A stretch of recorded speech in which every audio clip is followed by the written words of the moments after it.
thank you for being here. It's a pleasure to be here again this year. So Propulsion Analytics is a company that is engaged in the business of energy efficiency and performance monitoring, and I try to offer products and services to our end customers, the ship operators, in fact, to help them optimize their operations. So we're focusing on the way companies operate their vessels, and we build technology and tools to assist in that direction. Let me get the... So energy efficiency historically started, as we all know, about 10 years ago or so. And the first measure that everybody did was simply to reduce speed.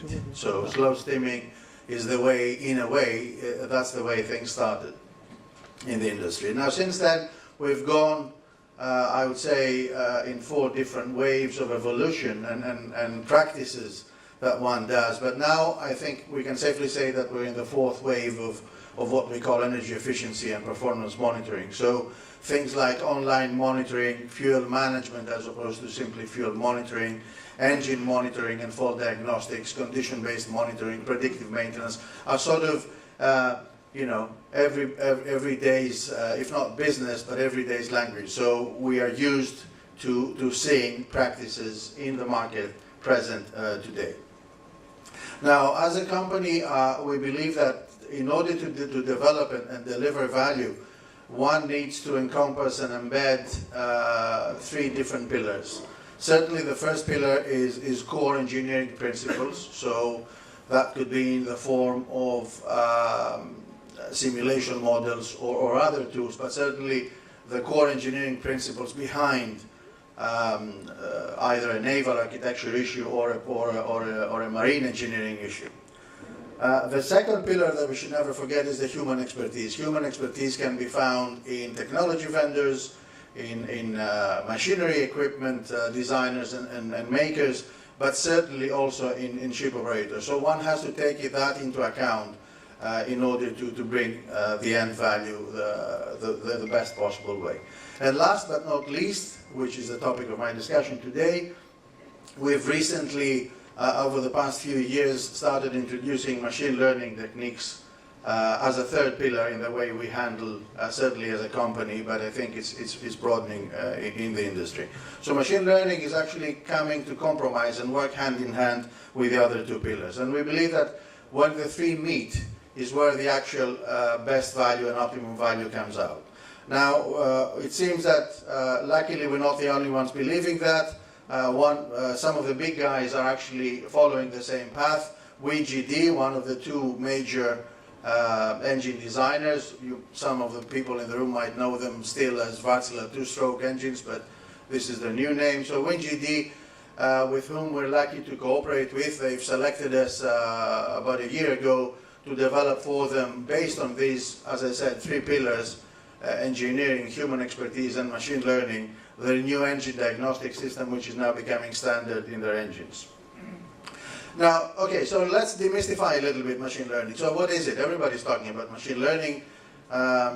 It's simply another way of programming. I would say it's a less deterministic way of programming. In other words, instead of giving direct and strict instructions to the computer to relate data between them, so from A to B in a very strict way, we give to the machine data sets and we sort of let them understand the relation between these 2 data sets. Vaguely speaking, that's it. So, as I said, there's a lot of mystery behind it. I think if one understands the basic principle, then everything falls into place.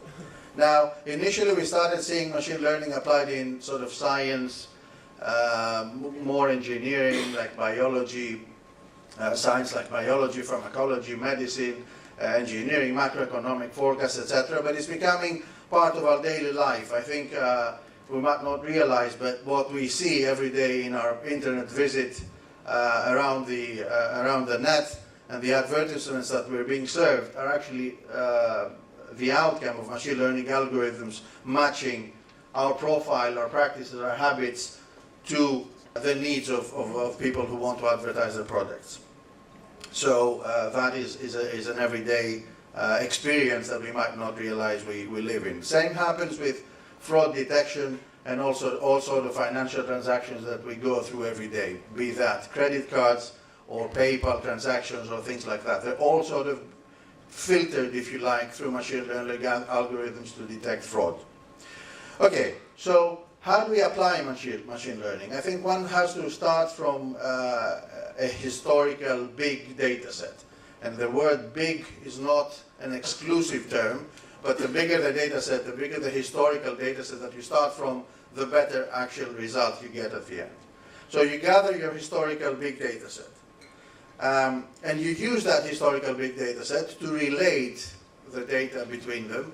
So, if you like, the cause and effect sort of principle.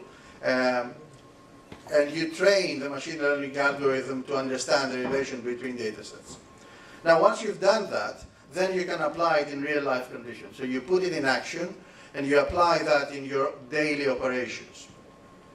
Okay, let's take some examples that are closer to us. So I'll share with you, I'll try not to go deep into the technical side, but I'll just give you some sort of high-level understanding and a little bit into the behind-the-scenes story of applying these concepts into the shipping industry, and in fact, into the monitoring and energy efficiency business. So one area that we've applied these principles is fault diagnosis, and I'll give you an example of a piston scaffing, or if you like, a high friction piston issue that often ship operators are actually facing. And the second is what we call predictive maintenance, the ability to predict the remaining useful life of components. So if I start with the first, what we did is we got, as I said, the historical data set which we used to train the algorithm. So what we got is here is an example of one of these parameters that we use, the liner wall temperature. So one needs to start from sensors and recording of data from many engines possibly and many different operating conditions. And once you have patterns like that, you start labeling them, you start characterizing them, and you say, okay, this is my normal operation. And then you say, this is my pre-high friction area, so I'm starting to detect that something is not going the right way. And finally, if nothing happens, this is your high friction area, so you actually can identify the fault itself. Now, if you do that for, as I said, numerous operating conditions and numerous engines, and you use all these values and data sets, you can actually train the algorithm and then put it in action. So once you put it in action, which is the step 2, and this is where value is actually brought to the end customer, during operation, you simply measure, you monitor, if you like, the equivalent parameters that you use to train the algorithm, and upon monitoring it, you can detect, according to the evolution of the signal and the sensor reading, in which state you are. So initially, in a real-life condition, you see everything is green, normal operation, nominal values, and then suddenly it sort of starts oscillating, if you like, and the algorithm is able to predict that you're running into a pre-high friction area. So it detects early in advance, and it tells you that perhaps you have to lubricate more. Things are not going the right way. Now, obviously, if you don't do anything, and the signal continues and life goes on, the algorithm will actually detect that you're now running into high friction area. So this is just one example of how one can apply machine learning, training the algorithm and applying it in real life for fault diagnosis. The second example I'd like to share with you is what we call predictive maintenance. I'll use the example of an exhaust valve. Again, the historical data set that you use, I'm giving you here a headline or if you like a highlight of data that one could use to train the algorithm, and you can see standard monitoring data for the engine, so RPM, maximum pressures, exhaust gas temperatures and things like that, which you measure anyway.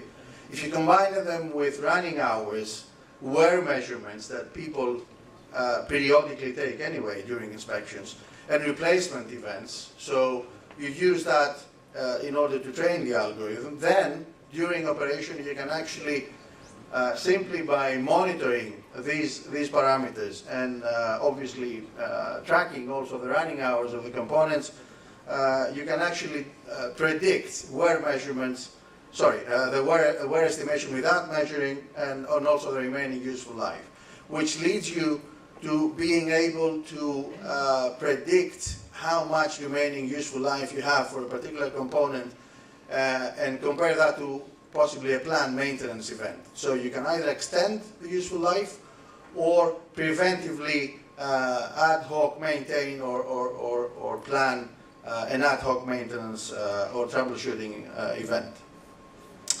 So again, in closing, what I try to pass as a message is that machine learning is a very useful tool indeed.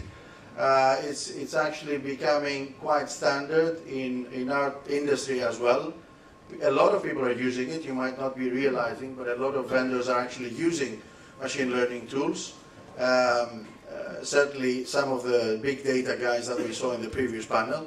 But what we believe, and I think is very crucial, is that we should not forget it should always go hand in hand with core engineering and human expertise. It's not magic, and it's certainly not a blind tool to let it work on its own. So data have a story to tell as long as we guide them and we support them to tell us this story.